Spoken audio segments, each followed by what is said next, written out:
Hello, and welcome to Wine with Weeda, the podcast that is dedicated to engaging with health professionals and caregivers in meaningful discussions. I'm your host, Rita Shamoon, or as my clients call me, Weeda. I'm a pediatric speech pathologist, and I am so excited to have you here. Each week, we deep dive into connecting you with caregivers and healthcare professionals, sharing their insights, stories, and key takeaways to help you with your child's diagnosis and your journey. Whether you are a parent, healthcare professional, a lifetime learner, or simply a wine enthusiast, you're in the right place. So let's sit back and relax and enjoy today's episode.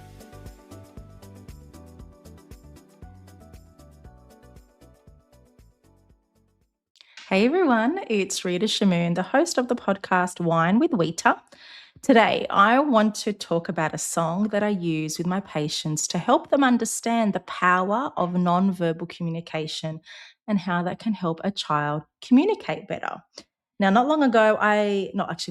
while ago, I love the song Sleepwalkers More Than Words. Now, it's got this amazing beat that takes you back to your clubbing days where you're just there with your friends, bopping along, or in my case, cleaning the house, mopping the floor to watch some music. This song, I know it's related to relationships and communicating better with a partner, but when I listened to the song, it was so amazing because it depicted how we have to help our kids understand better and communicate better. Now, it's by the Sleepwalkers, More Than Words. Whenever I say yes, you just say no. Whenever I start, you start to slow. It's got to be more than words, so show me so. How cool is that?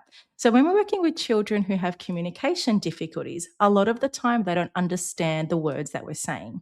But one of the most powerful things we can do with our children is actually show them.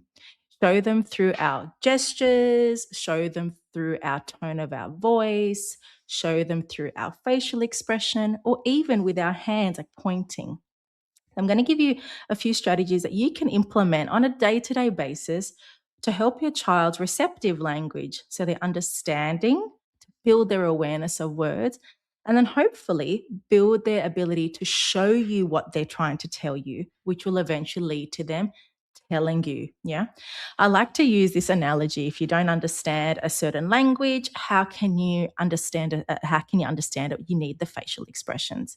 So in my workshops, I always like to say the phrase, me duele el diente. Now, my gorgeous Spanish friend taught me that. It's called me duele el diente. It sounds quite lovely and elegant, right? But when I show you through my facial expressions, it actually changes the meaning of the words. So I don't know if you're going to see this through the camera, but I'm going to show you through my tone of my voice as well. Okay, I'm going to say it again without any expression. Me duele el diente. Sounds quite elegant. Now I'm going to change it. Me duele el diente. Gonna do it again. Me duele el diente. So you can hear by the tone of my voice, there's a negative association.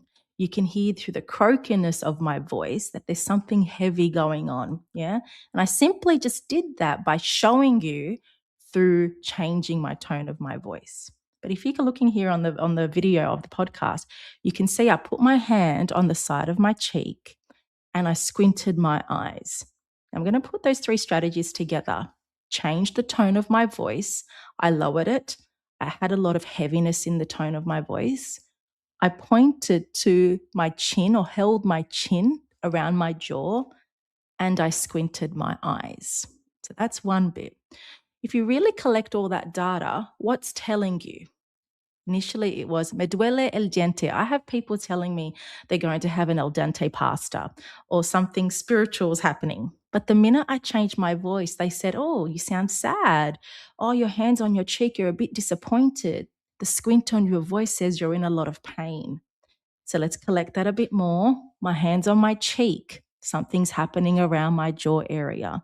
My eyes squinting. The tone of my voice is heavy. So that's telling you or showing you that something's going on around my jaw line. Yeah. Now, me duele el diente means my tooth hurts. And I just wanted to show how powerful me just implementing and showing you those changes can change the meaning of the words. So So me duele el diente, many people thought it was quite an elegant pasta type of communication. But when I showed you, they all knew that it had to do with my mouth and my jaw, which then led to my tooth is sore. So when we're working with young kids, we need to know that our communication is more than words and we need to show them, like the Sleepwalkers song, more than words. I might say yes, but my tone of my voice might make you think it's no. Whenever I slow, you're actually going, right? It's got to be more than words with our kids, so we have to show them. So I always encourage my patients, think about the different modalities that you can do on a day-to-day basis to help your kids. One element is pointing, especially with young kids who have lots of trouble with their communication, verbal communication. Start pointing to what you're talking about. When we accompany what we're saying with a gesture, like pointing, the child can link what you're saying to the actual object by pointing. And that will help them understand when I want something and I can't say the word, maybe I can just point to it to help mummy understand. Yes, I always tell my patients, start pointing. When you talk, point away. When you're looking at the book, point at the pictures. When you're changing your child's clothes or their nappy, start touching their body parts like their elbow, their leg, so they can understand what those words mean or even the instructions too. So pointing is a great one. Tone of voice is amazing as well. Now I remember, and I'm sure everyone does this, when you were a younger child, when your mum's voice changed, you either know it was going to be a good day or it's going to be a cracking bad day. I remember when my mum was just in her fatigue mode and couldn't be bothered. Her tone of her voice was like, you know what, kids, just get it done, or I'm in trouble, because her tone of voice was really angry. I just interpreted the tone of her voice and I knew instantly I have to walk carefully around my mum. So when we're working with our young kids, especially during book reading, change the tone of your voice. That can add meaning, that can help a child understand the power of that word, but also understand the message behind it. Now, I like to say, if I say, oh, I won $1 million, I won $1 million. It's quite neutral, has no excitement to it. But if I sound quite sad, I won $1 million. What does that say?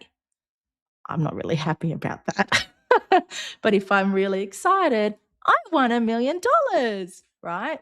It adds happiness, it adds better and positive emotions, and it makes it more enjoyable for me to understand the word. So when we're talking with our kids, change the tone of your voice. Particularly, I always like to do it during play or book reading, because that then engages the child better, allows them to understand the word better. And because of those feelings and associations, they learn the word better too. So, nonverbal gestures, changing the tone of your voice. Now, another one, other gestures such as showing with your hands. I love to use my hands in therapy, particularly when I'm working on doing words, because it adds meaning to what I'm saying. So when I'm talking, like just say if I was working on the word running, I would sprint my fingers across the page or show a child, because that nonverbal gesture adds meaning. Me showing a child that helps them understand the words that are coming out of my mouth. And if a child's at an appropriate age level, they can start to imitate that too. A lovely game I like to play with my children is Simon Says, and using lots of doing words. Simon says, stomp your feet. You're not just going to sit there. You're going to physically stomp your feet with a child. And what are you doing? You're showing them through a gesture, through your body movements, to add meaning to the words that you're saying. It's always more than words, guys. You have to show the meaning behind it. So I've spoken about tone of your voice changing, pointing, your gestures. And one last one I like to use are your facial expressions. You know how people say, oh, she's got resting bitch face or something about someone? How do we interpret that? Why do we have that? Because the person shows you they don't want to be around anyone, or they're just not in a mood to communicate. They didn't say anything, but their communication was more than words through their facial expression. So when I like to use facial expression with kids when I'm working on emotions. especially if you're looking at a book or playing with dollies together.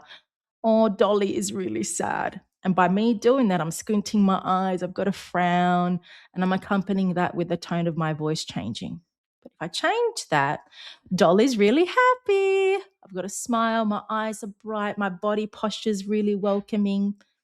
All of that was through my facial expression changing and through my nonverbal my gestures as well.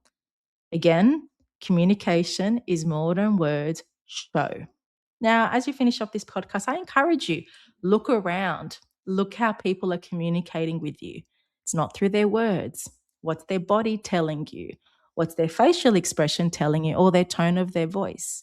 And take what you've learnt and apply it to your child, even if it's simply pointing to what you say.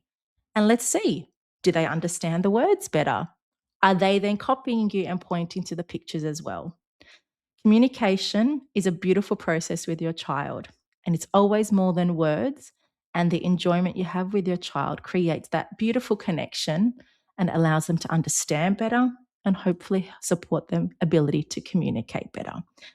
I love this song, More Than Words by Sleepwalkers. It is so beautiful because it adds so much meaning. Even though it's written for the context of a relationship, we can definitely apply it with our kids as well. I'll put the song in the show notes too if you want to have a listen.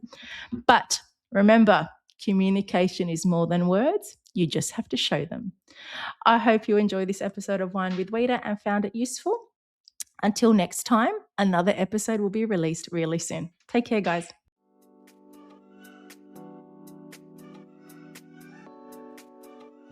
Thank you for tuning into another episode of Wine with Weta. I hope you found some new inspiration, learnt something new, or gained a fresh perspective. If you enjoyed this episode, I'd be so grateful if you please leave a 5-star review, as it really helps the show get in the ears of new listeners, plus it takes 5 seconds. If you're keen for more strategies and insights, then head over to Instagram and follow RS Speech Pathology.